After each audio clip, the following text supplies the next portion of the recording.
Hello, this is Tanya Garcia, editor of PR Newser, and I'm here with Ben Lerer. He is the co-founder of Thrillist. It is the daily newsletter for men. It sends subscribers information about entertainment, dining, gadgets, all sorts of lifestyle topics, and that is done across 18 editions here in the U.S., in London, and then there's a Thrillist Nation edition. So thank you so much for taking some time out today. Of course, thanks for having me. So to start, where did the idea for Thrillist come from? We came up with the idea about 5 years ago. It was myself and a college buddy. We were, living in New York, sort of standard first job malaise, like not feeling particularly fulfilled what we were doing, and we sort of recognized this hole.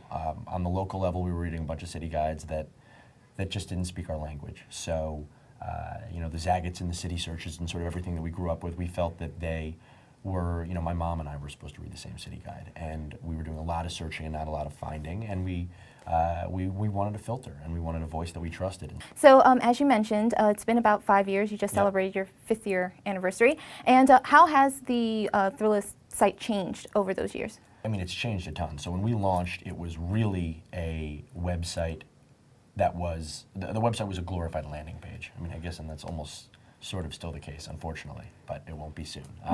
But the idea has always been about creating one really great piece of content per day per market. And so it started in New York. We sent out one email per day, picking a winner, picking one thing that we thought guys like us would be interested in.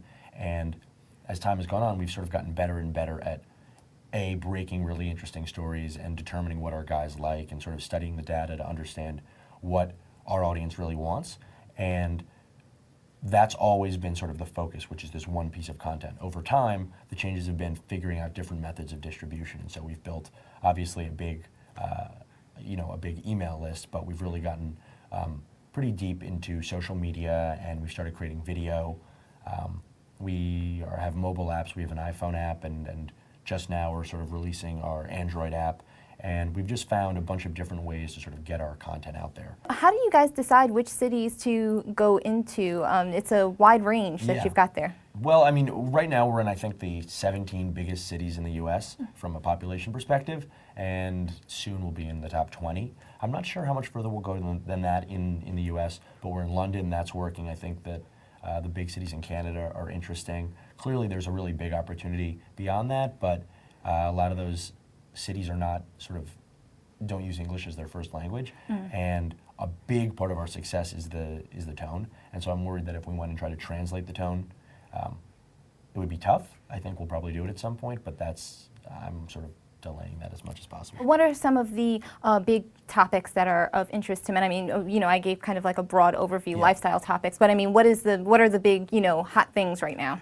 Well, I mean, it's unfortunately sort of what you would expect. I mean, I think we came into this with sort of high hopes for figuring out some new formula for how to reach guys. But we still find that you put a picture of a very good-looking girl, and guys seem to be interested in that. A lot of the things that you sort of assume guys would like, but hope they won't, and they do like. But beyond that, we on the local level have really found, we're catering to sort of a guy who really is into food, and it's all the normal stuff, but generally we're really focused on sort of bringing value. And so it's not a super low end or super aspirational guy. It's someone who sort of sits in the middle. So finally, you kind of alluded to some of the big changes that are coming up at Thrillist. So a new app, maybe a new website. Maybe you could talk a little bit about some of the things that folks are going to be seeing in those new sites. Well, the new website for us has been in the making for a really long time. We haven't done a redesign in about 2 years. And one big part of the redesign is really starting to give guys the tools